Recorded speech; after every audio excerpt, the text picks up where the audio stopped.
By the way, Abang Mualaf bikin channel YouTube. Udah berapa yang join member? Pasti banyak lah kan yang join, apalagi seiman.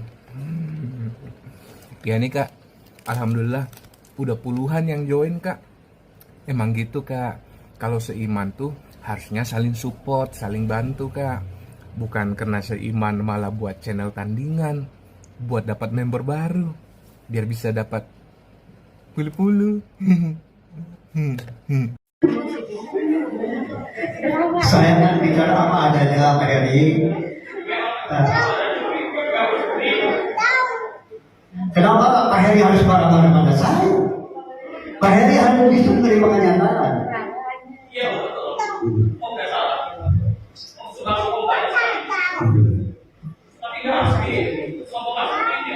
Boleh ngomong sedikit dong.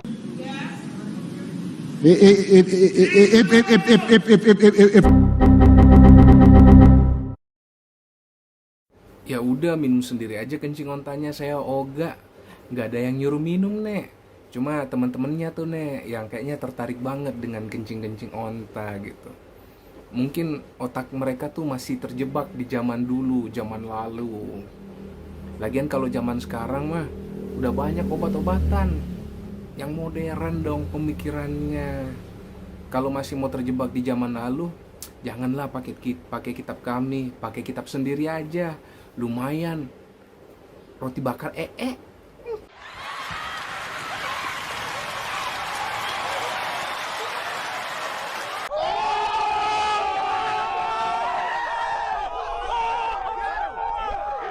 Ya, jadi begitulah Oten. Tapi kalau sama Koronel Wijaya ini udah pasti mereka bakal mencret-mencret mendengar jawaban dari Koronel Wijaya ini.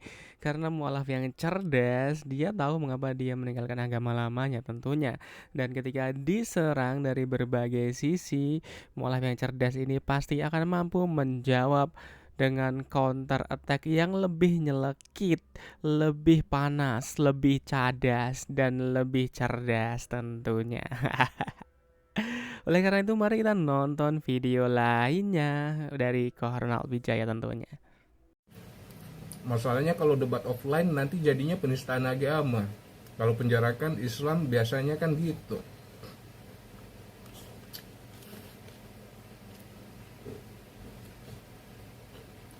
Emang ada lawan diskusi kodondi gitu offline yang dilaporin karena penistaan agama?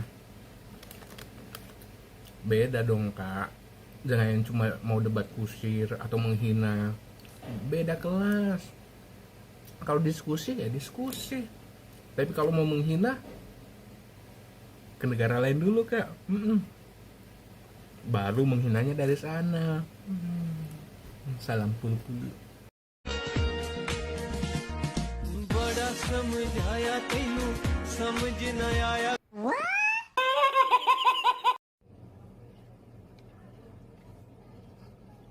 Sama kayak Nabi pengadu dongeng. Emang ada data keturunan siapa? Begitu bilangnya, lo ketawain Nabi lo yang sekarang kan, Cin? Wah, sekarang ini zamannya zaman internet, bukan zaman pager-pageran atau fax-faxan, Kak. Jangan dianggurin, Kak, teknologi sekarang. Yang kayak yang nempel-nempel itu, udah nempel, dianggurin. Sayang sekali, Kak. Salam pulu-pulu.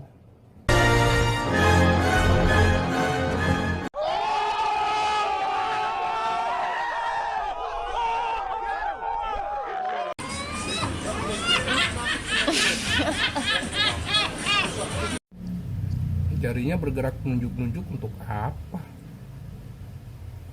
Siapa yang nunjuk-nunjuk, Kak? Mungkin bener kali kata Romo Patris, kalau orang sana tuh suka tafsir sendiri tanpa persetujuan yang berwenang, Kak. Orang jarinya dipakai buat ngitung, kok bisa jadi nunjuk-nunjuk? Nggak, Kak. Saya nggak biasa nunjuk-nunjuk. Bayar. Kalau nggak di belakang.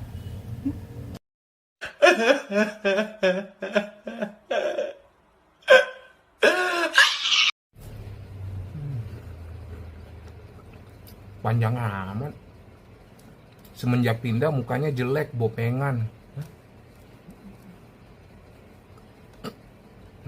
Kayak ampau isi babi. Tetap aja lo ngumpet-ngumpet makan babi kan lo.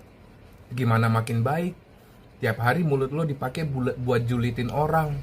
Apa gunanya lo pindah tapi kelakuan lo malah nggak bisa jadi contoh. Jangan make-sosan terus. Belajar isi kitabmu itu. Semuanya pasti bakal kaget isinya dongeng semua. Lebihnya menjiplak kot kitab orang dan mempelintir. Belajar interaksi sama Murtadin, Yosef Michael, dan Edis TV. Mereka kasih paham sama kamu yang gak ngerti isi kitab suci.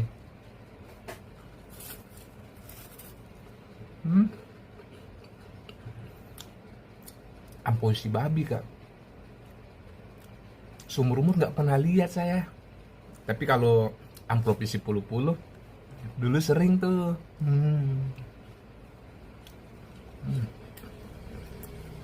Oh berarti komen kebencian, rasis, julid, ancaman itu semua patut dicontoh ya kak ya. Pantas pengikutnya kayak interaksi sama Edis. Yang lain aja kak. Kalau saya mah sudah dapat hidayah. Semoga yang lain cepat dapat hidayah ya nonton Edis. Salam puluh-puluh kak.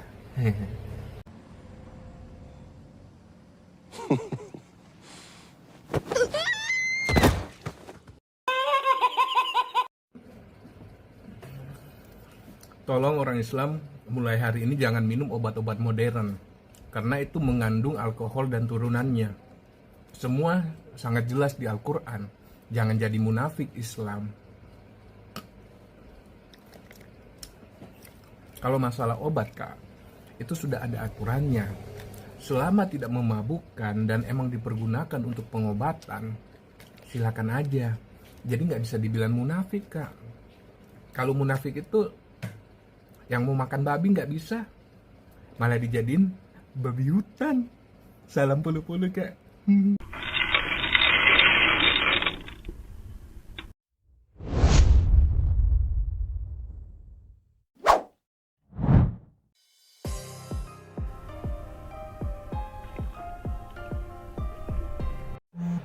Tuhan menciptakan manusia berpasangan, tapi kenapa poligami? Iya kak ya. Kalau ada bisa yang nggak sah, ngapain harus yang sah? Ada beban, ada tanggung jawab. Kalau yang nggak sah, nggak ada beban. Pakai nomor palsu, nama palsu, ketemu di luar, ketemu di kota lain. Kan enak. Amerika, Eropa, Australia, silakan buka di internet. Lebih baik di Palu, minoritas nggak apa-apa deh.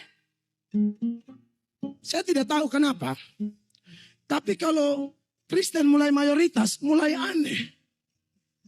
Pokoknya satu daerah survei membuktikan. Ini survei membuktikan. Di mana ada kantong Kristen, di sana pun kebejatan moral gila-gilaan.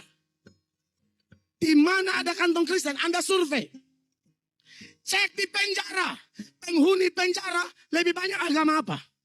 Paling banyak Kristen. Yang korupsi Kristen, yang selingkuh Kristen, yang tipu uang pembangunan gereja Kristen. Ini Yudas P. keluarga.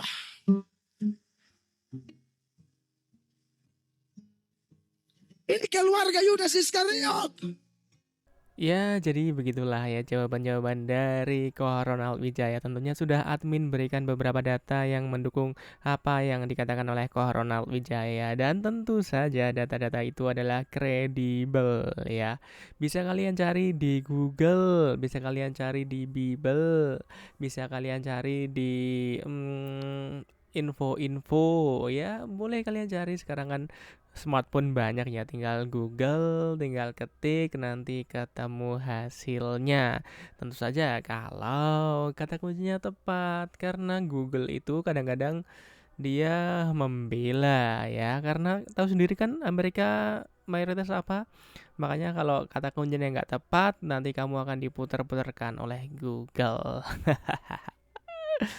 Dan udah gitu aja teman-teman. Terima kasih telah menonton video ini. Sampai jumpa pada video berikutnya. Bye-bye.